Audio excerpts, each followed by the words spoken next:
Headline edition, July 8, 1947. The Army Air Forces has announced that a flying disc has been found and is now in the possession of the Army. Army officers say the missile, found sometime last week, has been inspected at Roswell, New Mexico, and sent to Wright Field, Ohio, for further inspection.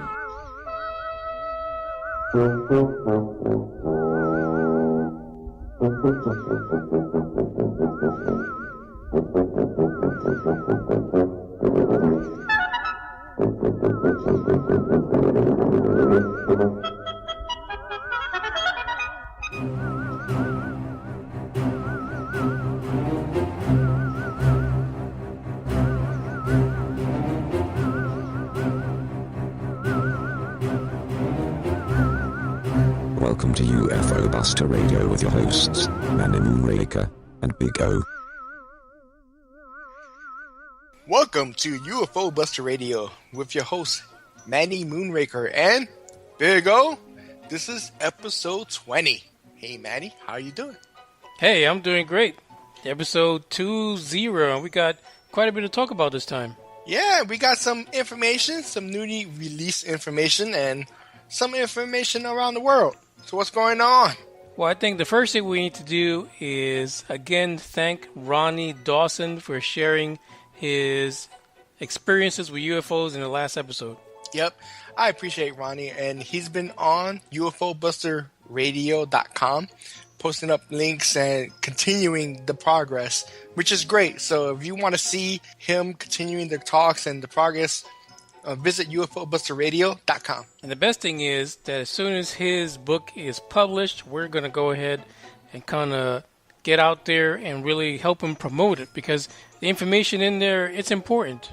Yeah, we need to spread this information out, and this will also, hopefully, it will help other people to come forward on our show and spread that information, and we'll welcome you with open hands and hearts, kind of, sort of. But, the best thing is that we understand that when individuals like Ronnie Dawson have to go out and print these books on their own, because, the big publishing companies, they don't want to hear these kind of stories, because it's not mainstream. It doesn't sell the big dollars the way they want it to see.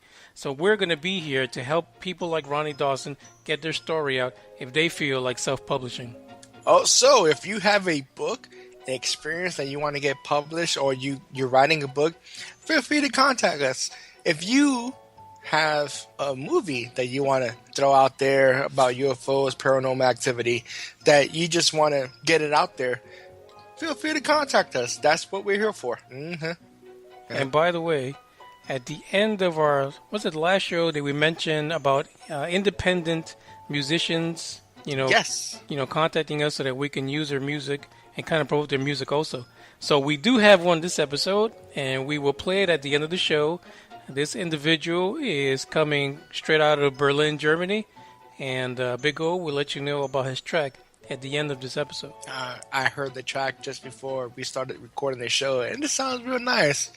Kind of soothing. Drink a margarita on the beach. Kind of. No. Maybe. But anyway, so also we want to thank all of our new followers. We have tons of followers. So here's the one thing. I have to put this out there. Uh-oh.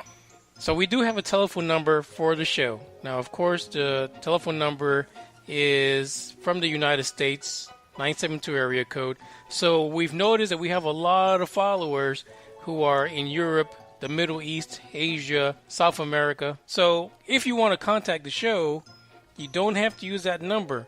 Contact us through UFOBusterRadio.com, and we will give you our Skype identity. And we should be able, if you want, to get interviewed or pretty much join us on the show through Skype. That way, we can still include all of our listeners that are not in the United States. Yeah, I'll be more than happy to add our followers to my Skype, so that way, if need be, if they have something that they want to share, feel free to contact us. We'll definitely get a hold of you and see if we can arrange a time and date to maybe do an interview or just to talk. Or you could just join us on as a third host. There you could go. Do that too. Yeah, that'd be great. It would be nice to see different cultures and different perspectives around the world when it comes to UFOs and how they deal with it too. And that kind of brings me to the first article I want to talk about. Did I had an inkling to your article? Oh, You inklinged. That's wow. For sure. Go ahead.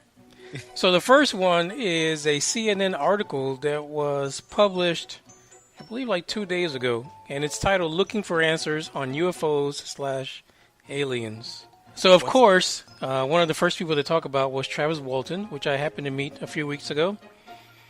And the book, and actually the article is about a book that's going to be published called Phenomena. It's a picture book dealing with Americans' beliefs in UFOs and aliens, particularly those that get abducted. Abductions. Abductions. Abductions. Yeah, I can't say it. So anyway, the book is a project by Danish photographers Peter Eriksson, Sarah Galbiati, and Tobias Markinson. Oh my God. Yeah, that's a lot of I names. can't say half those names. Well, you won't have to. Okay. But anyway, one of the things that I found interesting in this article is the fact that Galbiati mentioned that in Denmark and Europe, it is taboo to talk about UFOs. Well, isn't that taboo like everywhere, really? Exactly. I mean, if you really think about it, it's kind of taboo. It's not taboo to think that UFOs exist or there's something beyond that. Because everybody who I speak to say the same thing. There's got to be something out there. But you start becoming taboo when you say, I believe we've been visited by extraterrestrials. The moment you say that, you officially became taboo to all your friends. Yeah, what's interesting is the different places they visited in this article in order to create this Phenomena project is that they visited Arizona, New Mexico, Nevada, even what we come to know in ufology circles as Area 51. So were they weirded out by, the mass culture, especially in Roswell, how they have, the Roswell shops and the gift things and, the tour buses and how they kind of embrace that culture? It's kind of weird, but they kind of make it sound like they were kind of surprised that the UFO thing was so open. But, living here, you and I both know it's not really that open. No, it's like, it's regional. You can almost say, when it comes to Texas and Arizona and everywhere else, or New Mexico, it just seems like it's more accepted than any other part of the United States. Yeah, absolutely. Well, anyway, we're going to have the link to the article in the show description, so if anyone wants to check it out. And, I think either way, they're doing a service to ufology and people who have that story of being abducted by extraterrestrials. So it's something that everyone should at least check out. I'm sure it'll be at Barnes & Noble or something like that. Would you buy a copy? I would. I'd buy a copy. Okay, so the next story that we have that's kind of made a buzz recently was a story about Army Chief of Staff General Mark Miley. On the 21st, he was given a speech to celebrate the 100th anniversary of the ROTC program at Norwich University. It's part of ROTC? The junior ROTC. Yeah. I was in junior ROTC. Is that like when you're wearing diapers still? Yeah. Yeah. You got to. Stand at attention. Yes, sir. So in his statement to the graduating class, he made reference to little green men. So he made reference. Now, is he retired or is he still, Army chief and still going active military, or is he retired military and is in the ROTC program? So I don't know if he's retired or not, but he was talking to the class because it was the 100th anniversary of the program at the school. Okay. And he talked about aliens or extraterrestrials. Well, he was giving them kind of expectations of what they're going to come across, in the military. And in the list of things that he gave, he said, I think it was hybrid armies and little green men. I don't know. That sounds kind of sketchy. Yeah. So the BBC reported, and of course this article says is an unconfirmed source, that the term little green men was really referring to the Russian army that was in Crimea. They were wearing little green uniforms. How little was little green uniforms? Like, were they like shorts and t-shirts, or? I think they were like just small people. You know how they say baby gap or something like that. They were kind of tight. They were showing their moves, huh? Yeah, they were showing their moves in Crimea. Like Mick Jagger. Yeah, like Mick Jagger. No, actually, no. They were Mick just Jagger. in they were just in green uniform, and so the military just referred to them as little green men. I don't believe that. That's like the mass media trying to cover up for somebody else. That's horrible. What he meant was no. He meant something completely different because your perspective of reality is, military or whatever, and you're covering for him. No. He meant something else. That just makes no sense. Yeah, it's kind of weird, but we always get these little glimpses of people in the military and politics making these statements about UFOs, and then there's always somebody retracting the statement and making it seem like, they're just a little off.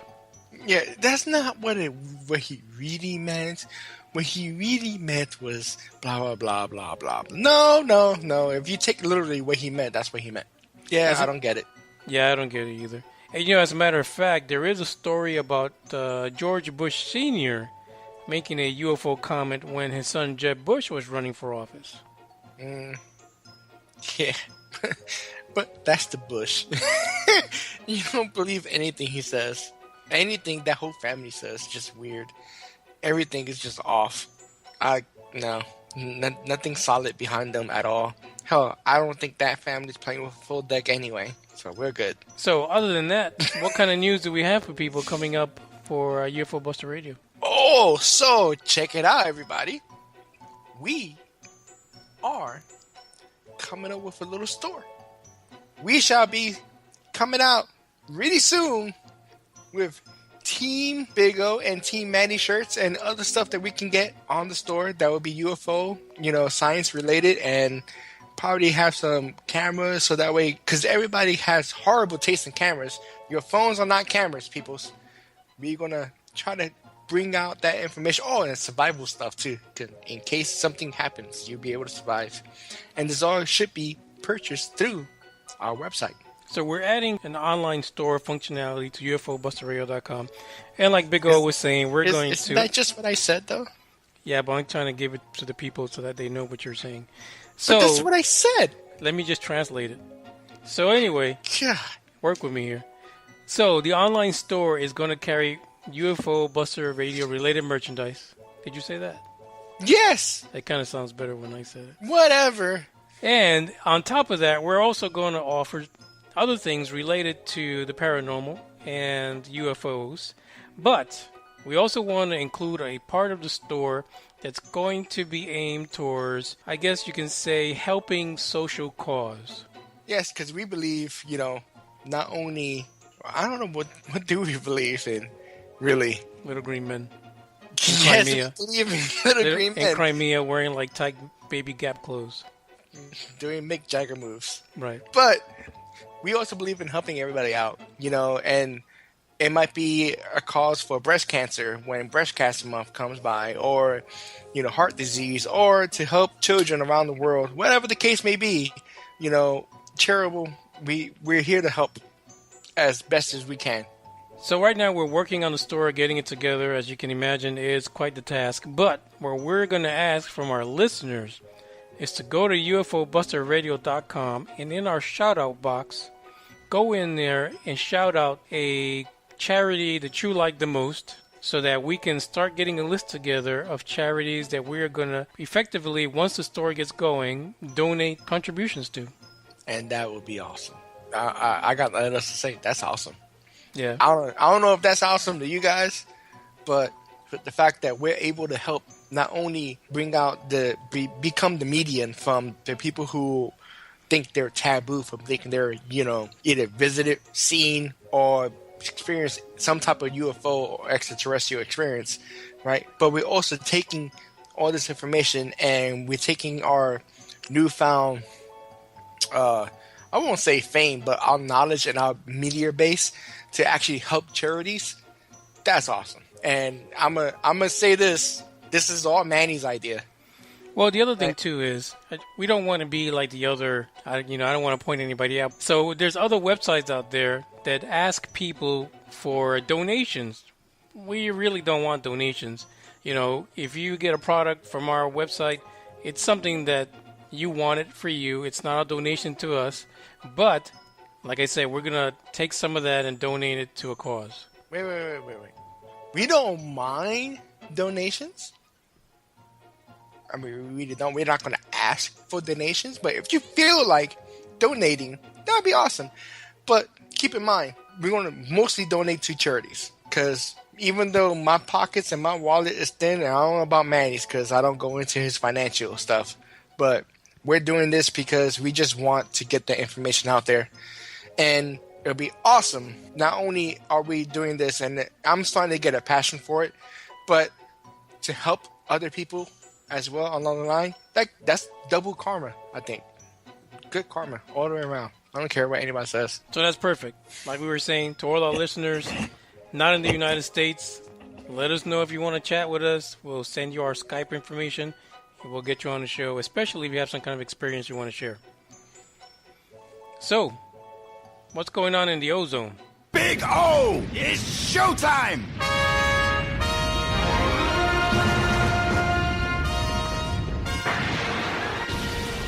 So, in the ozone today, we're going to talk about the Freedom of Information Act. Now, this act came out approximately, I would say, in 1966. Or actually, it came out in 1946, and it was amended by Congress in 1966. Now, this act has been modified so many times because we want information. Now, the whole purpose of the act is whenever the government does something, is to put kind of like transparency with the government. So you look inside the government, if they have manuals, we're supposed to be able to look at their manuals. If we ask for them, you say, okay, here's what we're doing and why we're doing it.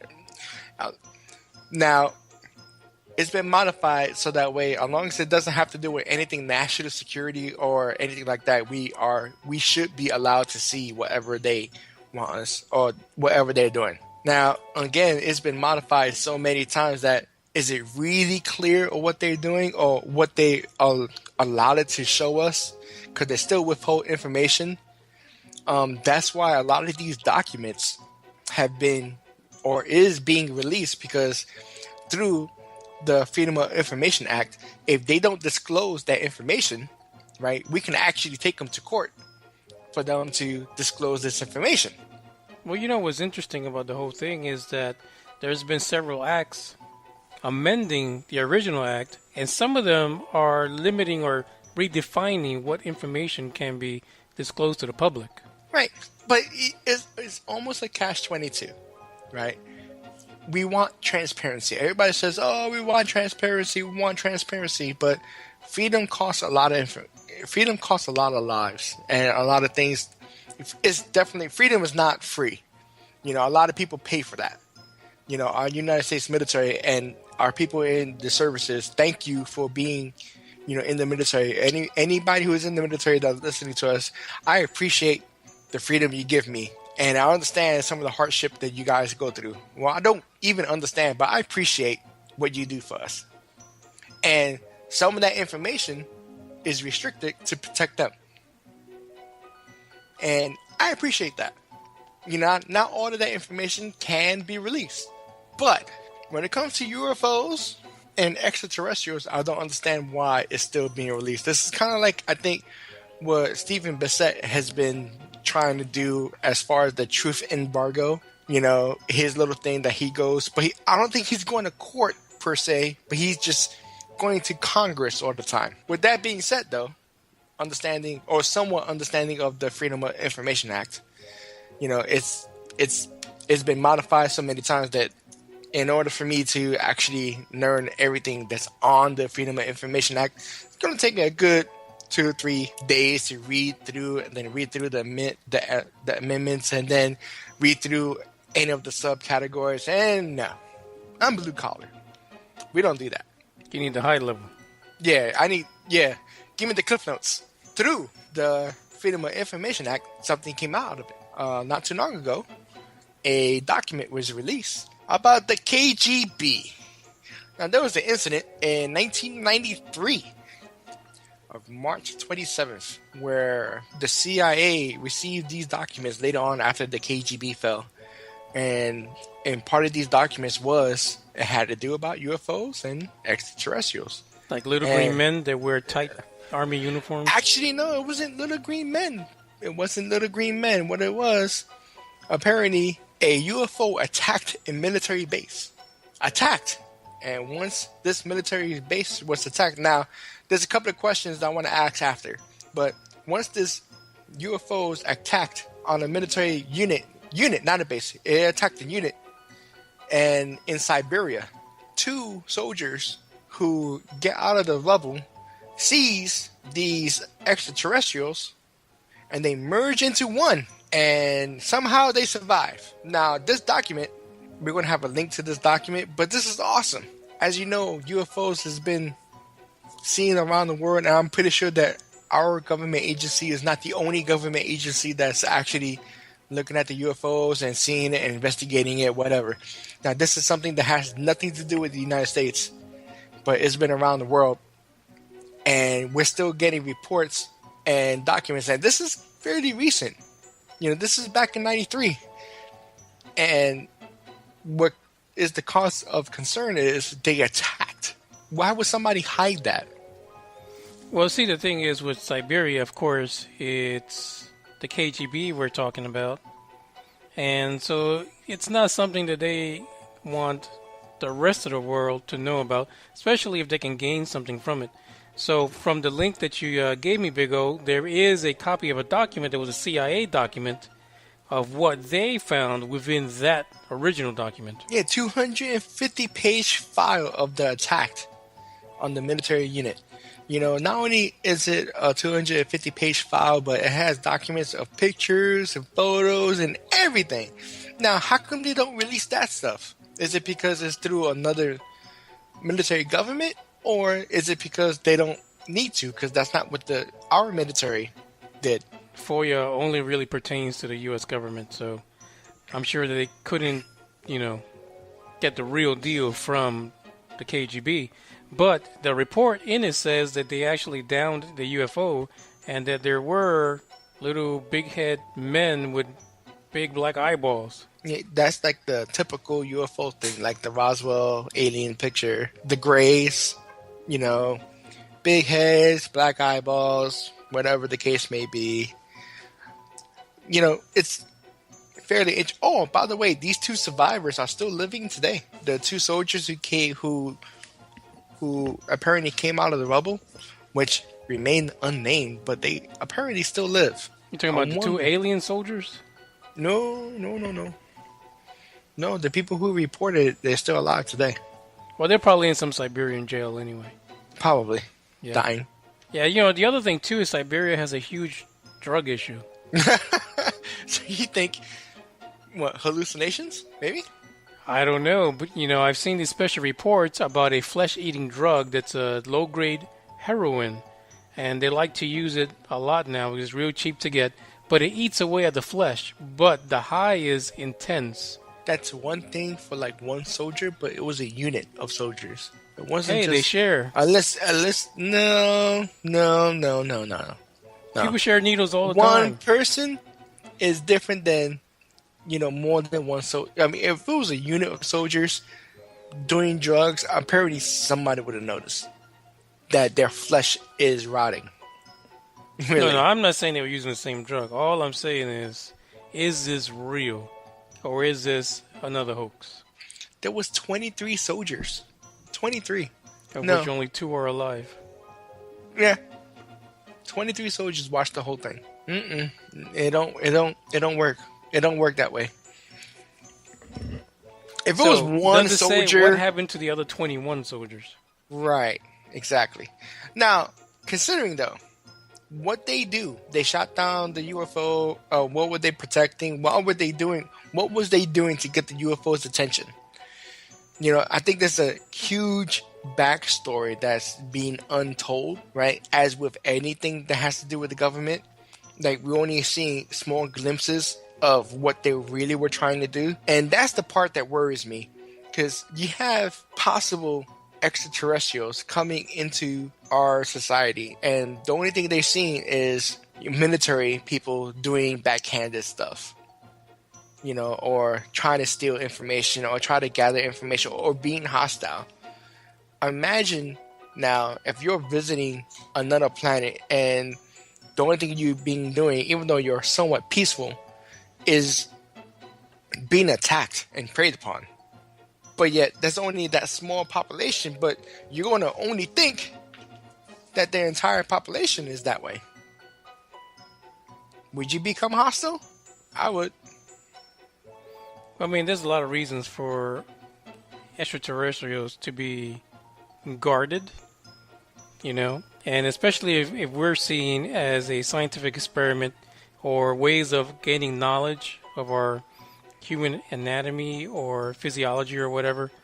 I mean, things like that could be seen as hostile, but are they hostile in general? We won't know until we come across the truth. That's kind of scary. I'm telling you, everybody, as much as I don't want to say that you got to be prepared for any type of event when it comes to extraterrestrials, I'm saying it's better to be prepared and ready for when it goes down.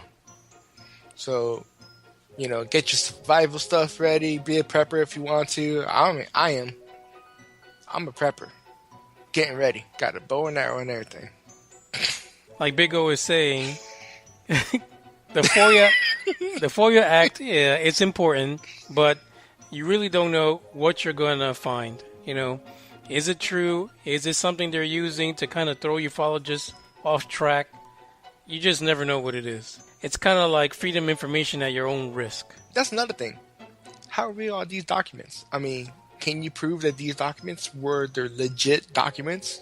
That's what I mean. To me, if you have a situation where 21 soldiers are dead, only 2 survive, that seems like it's kind of big. It's a big incident. Yeah. Especially in your own country. And nobody said nothing about it. Yeah, so, in that case, yeah, I could see this be kind of like a hoax. But we'll never know. Never know. It's a different country, so we can't even obtain that 250-page document. Exactly. That's just evidence for the United States military to put on us.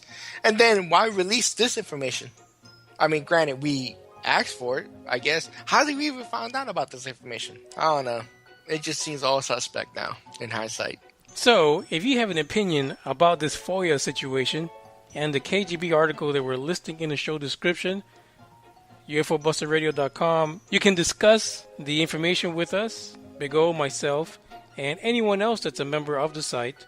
And also, keep an eye out for our newsletter. You can go into the website and sign up for our newsletter. We promise we won't bug your email with a bunch of newsletter and spam and scam or whatever it is. You're only going to get one a month, and we'll put as much information in that one email as possible. Like names, phone numbers, address. Yeah, we need all that information. Yeah, we won't do all that. Really? As a matter of fact, all you have to do is go to the website and just give us your email, and that's all you got to give us. You don't even have to give your name to sign up for the newsletter. We'll send you out a newsletter monthly, and you can stay in tune to what we're doing. But we can't get personal that way, No. Because we want to say hi. That's what the newsletter for, is to keep in contact, right? No? Yeah, they can keep in contact. Just visit us. We're here. Visit us on the website, so that way, because there's plenty of polls that we do, and get that going. And all our followers, follow us on the website. You get more information as stuff that we do, or the events that we're actually going to try to go to. That would be awesome. Yeah, so the other thing that someone recently asked me was, why is the show only 30 to 40 minutes? And the honest truth to that is, it's kind of like a sitcom, It really is. It's a short sitcom about UFOs. And the best thing is, we don't want to bore you for like 2-3 hours, because I myself, I'm not going to lie, I do listen to other podcasts that are 2-3 hours long, and I find myself after the first 20 minutes fast forwarding, trying to get to the good stuff. Yeah, I can see that. I've done that too. Yeah, so we want to give you the good stuff within 45 minutes. If we don't do it, we failed. But we don't want to bore you with 3 hours of talking. All I need is 10 minutes. That's it, 10 minutes. I'm good. Like a heavyweight match. So, Big O, this is the end of our show this week. Any special announcements you want to make? So, my last announcement, follow us on our social medias that we have, like Facebook, UFO Buster Radio on Facebook. Please follow us on there and check us out on Twitter. You know, Manny does a really excellent job as posting on Twitter. Me, not so much, because I hate Twitter. I hate it so much. But Manny does an excellent job. And I'm always getting tweets from him. And I'm like, oh, that's nice and clear. But feel free to check it out. And definitely follow us on Facebook. Any events that we're going to be going to is going to be posted on our website, on Twitter, and on Facebook. So, Big O, it's time to say ciao. Hey guys, this is Marty Angler from Angling Waters Outdoors, and you're listening to my pally, Manny Moonraker, right here on UFO Buster Radio Network. Hey Manny, you know why I fish at night? Can you say UFO? UFO. That's right.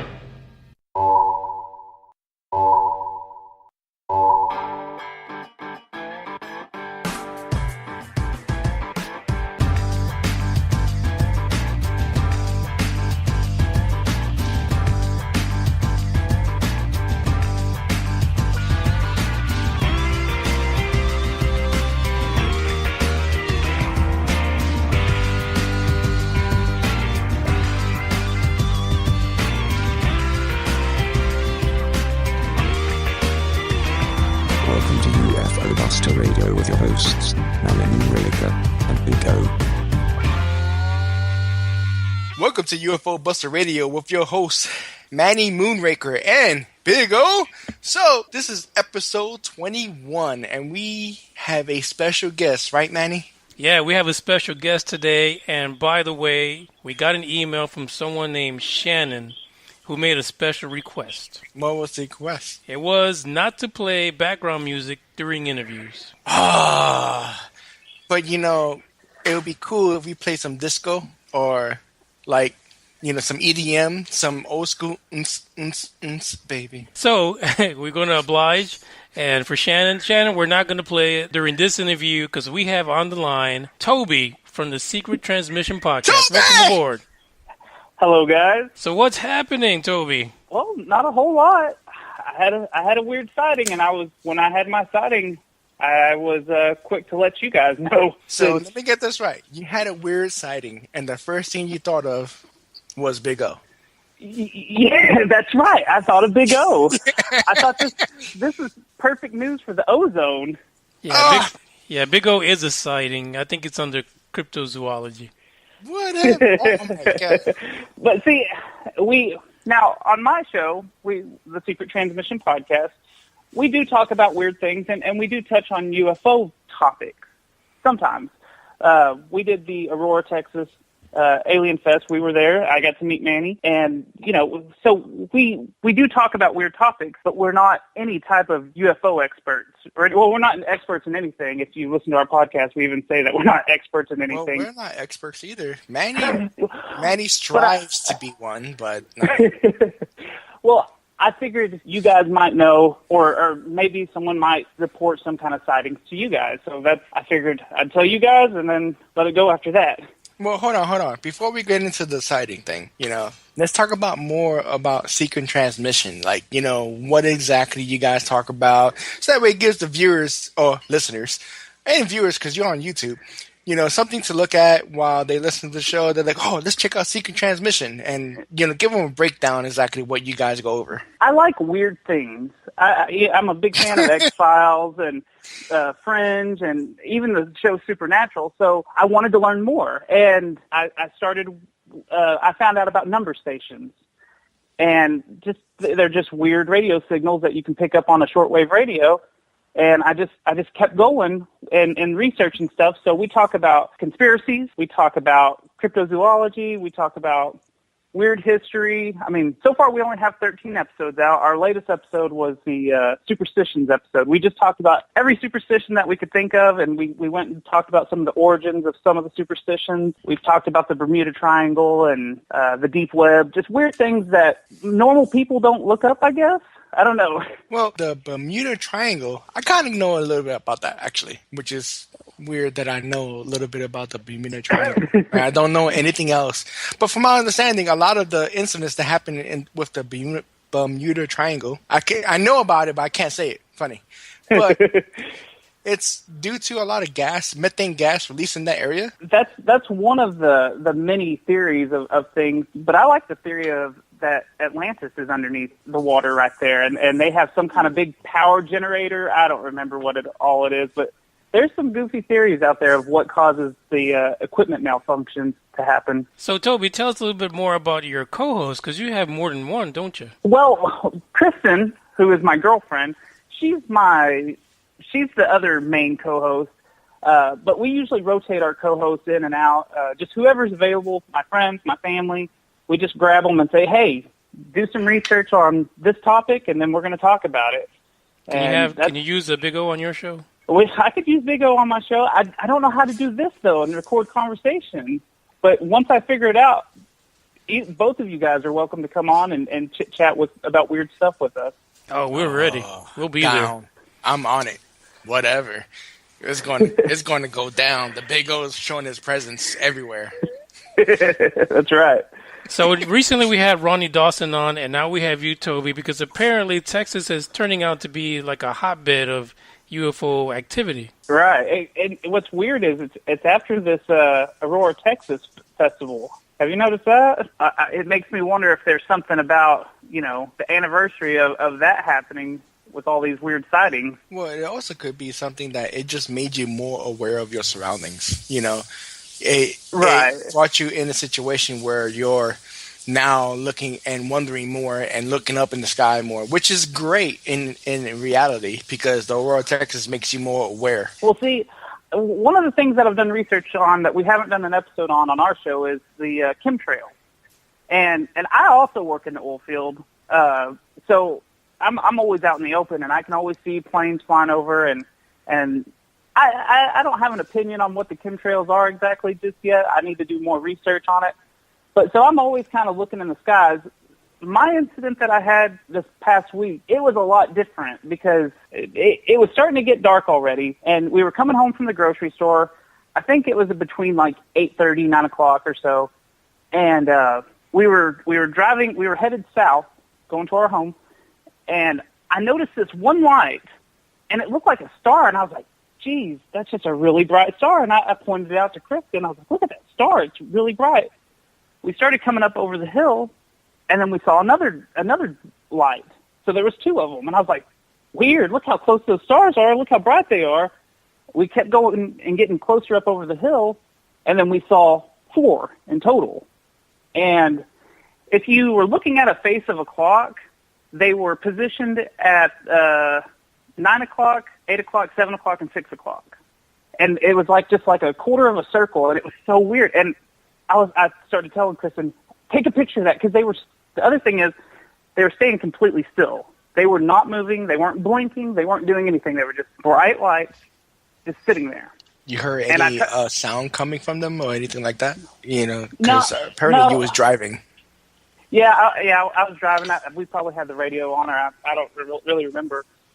But I did try to get Kristen to take some pictures, and she couldn't get her camera to focus, and I just said, just start pushing the button, try to take pictures of whatever that is. And about the time we were about to turn down our road, we were slowing down trying to look at these lights while she was taking pictures, and she finally snapped one decent picture, and it's the picture that I posted online, and I've got it to where the lights are circled in red, and there's only 3 in that picture that I can tell. Like I said, we got up to the road to turn, and as soon as she got a good picture, that's when they all scattered, and they were moving quick.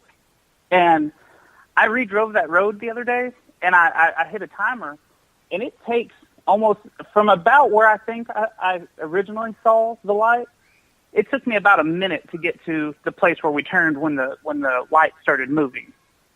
So that's what's really weird about this whole thing is they were perfectly in the sky in that quarter of a circle formation for almost a minute before they scattered. And so, Toby, as far as the weather, it was pretty much a clear day, wasn't it? Yeah, I think it was. Yeah. I don't remember any rain or anything. I know we've had a lot of rain and stuff lately, but even in the picture, you can see it looks pretty clear outside. Kind of looked up basically the area, the airports in the area, whether or not there were activities happening on that day, and I really didn't come across anything.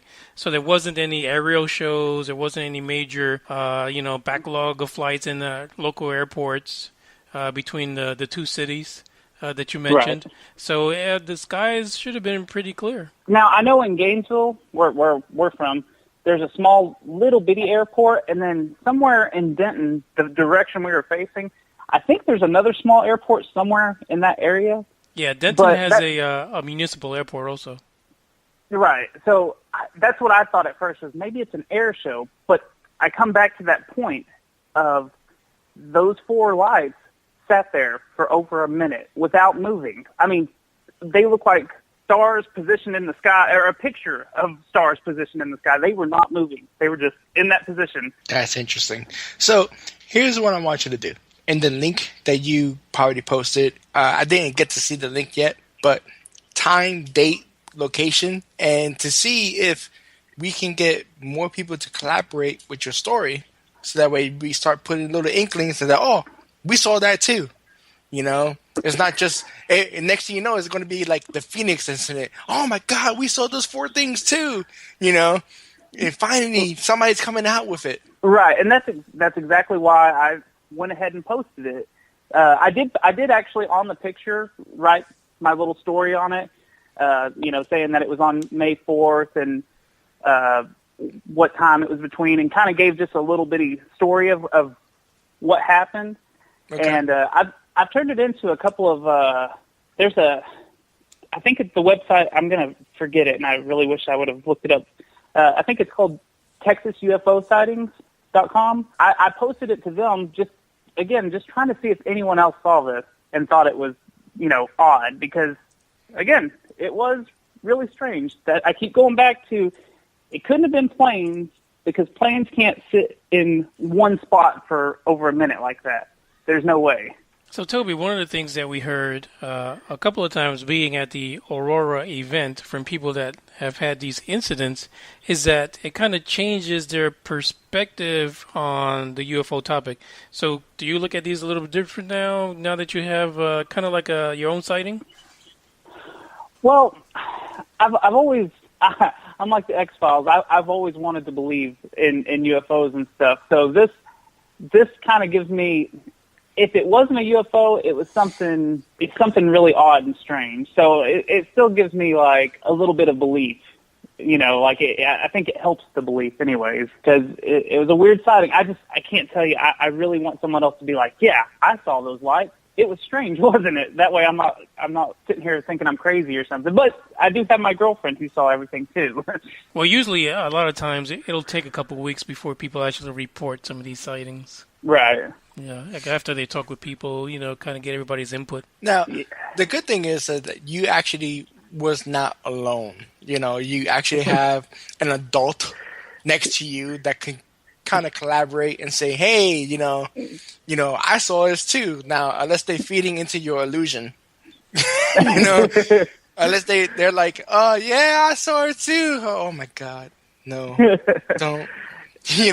But it seems like y'all two are both really, like, hey, that was weird, and let's post it out, which is the point, and thank you for contacting us and telling us what's going on with that, because that's what we're about. We need to get that information out. Yeah, and like I said, as soon as we got home, I was looking at her. She sent me all the pictures and everything, so I could blow them up on the computer, and immediately what I did when I got home was start. Like I said, I wrote a little paragraph over the top of the picture to kind of give our story, and I started posting it, and I started sending it to everyone and trying to figure out, did anyone else see this? So, Toby, I think what we'll do is we'll put some links on the description for the show so that people can check out the picture that you took and also the ones with your annotations on it, as well as a link over to your YouTube page so they can catch up on the secret transmission as well. All right, I appreciate it. You know, it's strange that everything continuously is happening in Texas. Texas seems to be a hotspot right now, you know, and we need to get more people together in Texas and just keep that going and keep looking up in the skies and stuff like that. So, Toby, any last words for our listeners regarding your incident or your podcast, or any lasting impression you want to leave them? No. I mean, if anyone has seen this, let us know, because I don't want to be the only. Me and Kristen don't want to be the only crazies that have seen this. So, all right. So here's a little bit of comedy.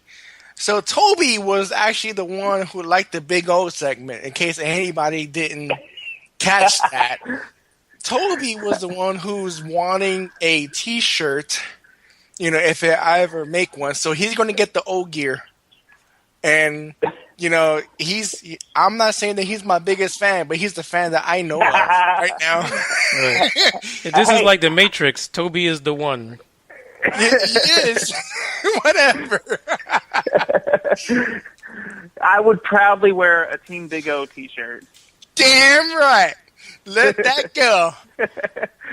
Hey, listen, before we let Toby go on this interview, I want to make sure that everyone goes to UFOBusterRadio.com, because Ronnie Dawson actually recently posted a video that kind of depicts some of the images of this UFO that's very similar to what Toby encountered. And you decide whether there is a similarity between the two. Yeah, it's kind of a strange coincidence, you know, because Ronnie is in Texas, is he not? And between all this that's going on and, you know, Toby seeing this and Ronnie seeing or posting something recently as well, that could be the inklings that we're starting to see, which is great. You know, this is what we need. So Toby needs to join our website and stop messing around. Him and his girlfriend need to just, you know, and we just need to stay in close contact. By the way, Toby is going to be, you know, welcome to UFO Buster Radio at any time, because he's a, you know, big old zone segment. That's right.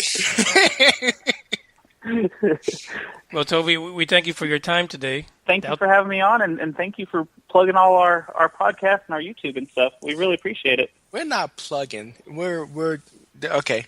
Let's not say that we're plugging, right? What we're doing is appreciating each other's craft. Well, thank you. I appreciate it still. There you go. Oh, did you hear that sound? Whatever. Let it go. Don't even say nothing. I appreciate Toby. You know, he's the first fan that came forward to me. So I'm just saying right now, he's my bestie. That's right. And Thunder Buddy, because I'm afraid of lightning. Well, I guess the bromance will continue. There it go. All right. Well, thank you for joining us today, Toby. All right. Talk to you guys later. All right. Thank you. Well, it was great having Toby on from Secret Transmission, but I think it's time to go into the ozone. Big O! It's showtime!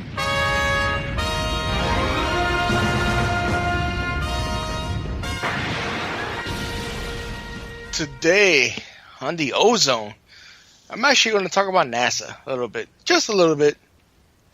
Now, NASA was funded in 1958. And it was funded by Eisenhower. Eisenhower, he wanted to push the space program, especially after the Soviet Union launched a satellite called Sputnik. Everybody heard of Sputnik, right? If you don't know, look it up. One of the first artificial satellites, and the only thing it did was beep, that we know of. But it was an official satellite that was launched by the Soviet Union. And after that, the space race started. And Eisenhower was determined to win this space race, and he put a legislation through Congress, and lo and behold, NASA was formed. Well, it was pushed forward.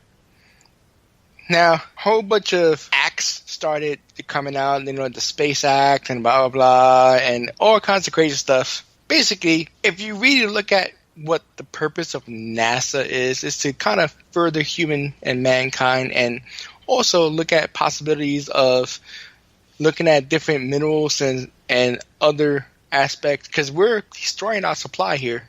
on Earth. Well, NASA has been doing this thing recently where they have live feeds and they are filming stuff on the SSI, or the International Space Station, the ISS, sorry.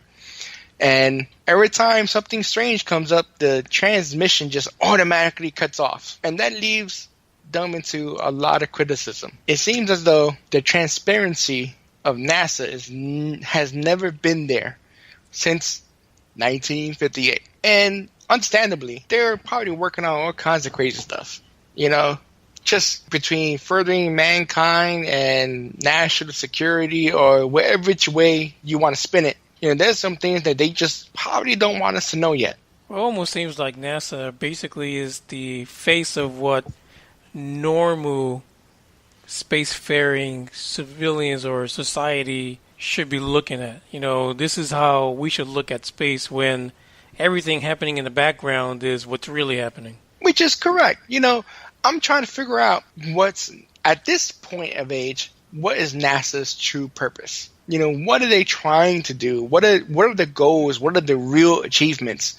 Because it seems like everything is so shady that I don't think any average American with a little bit of knowledge, you know, of space exploration and knowing a little bit about NASA, and would just not believe everything they say.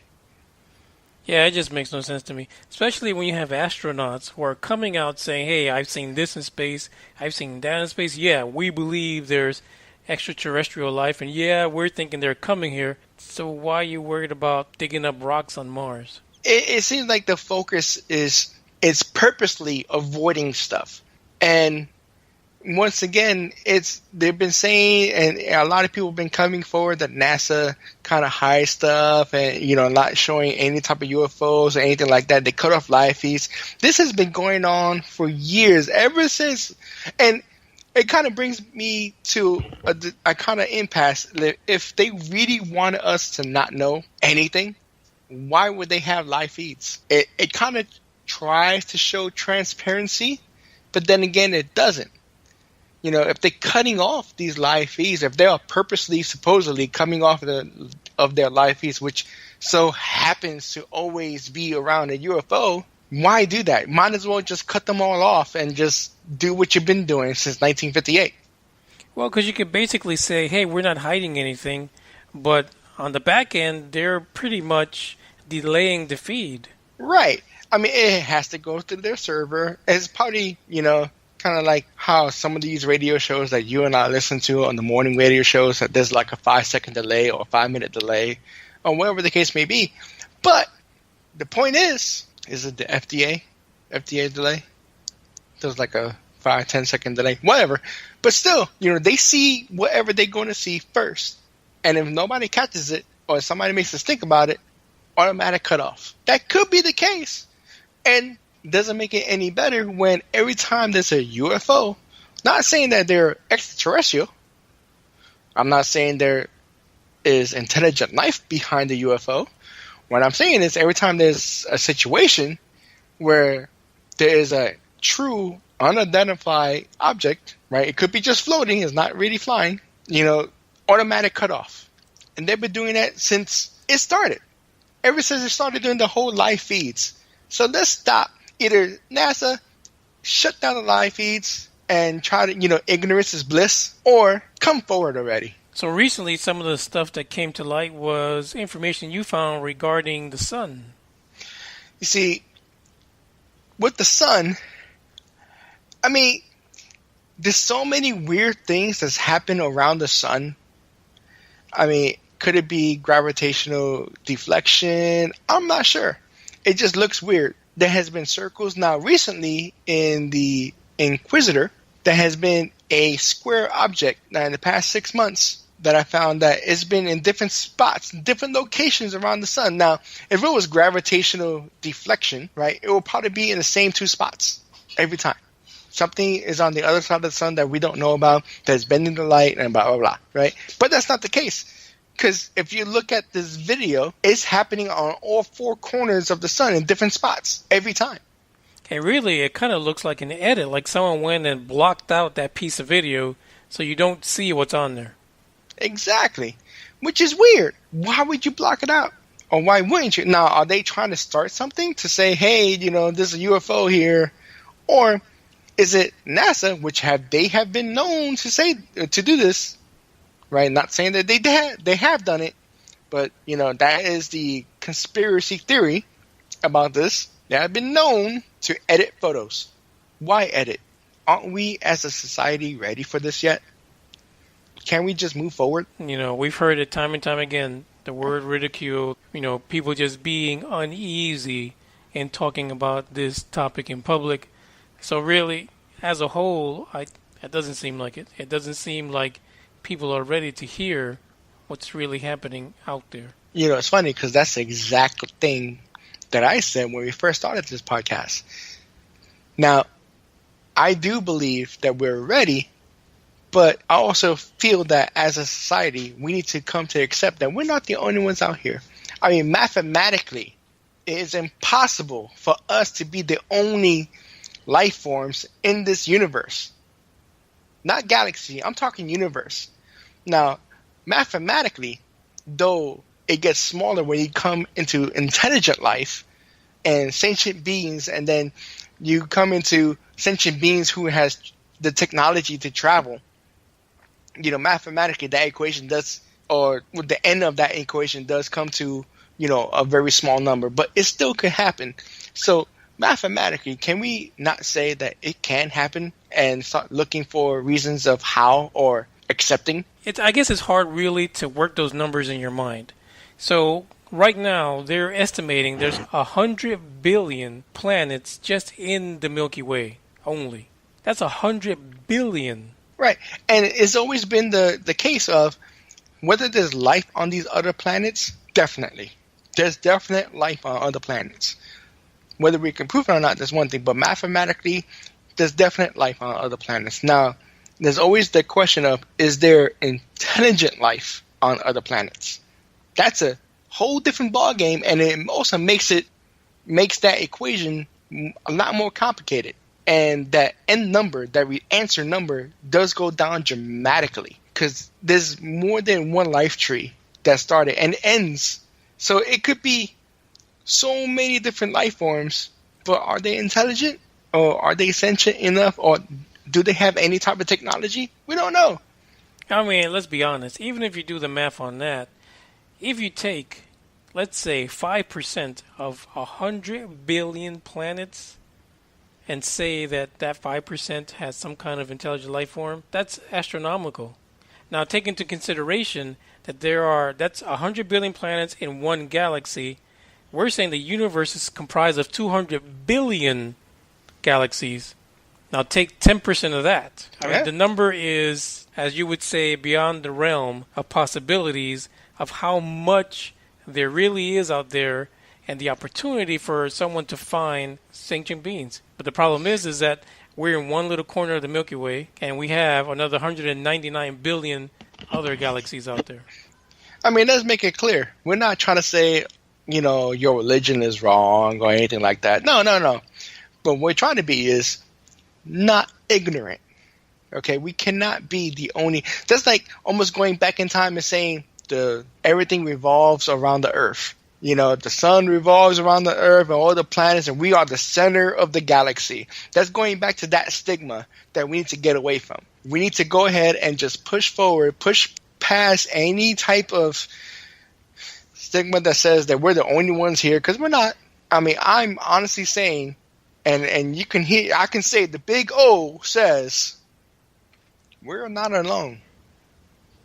Dramatic pause. I like it. I'll delete it.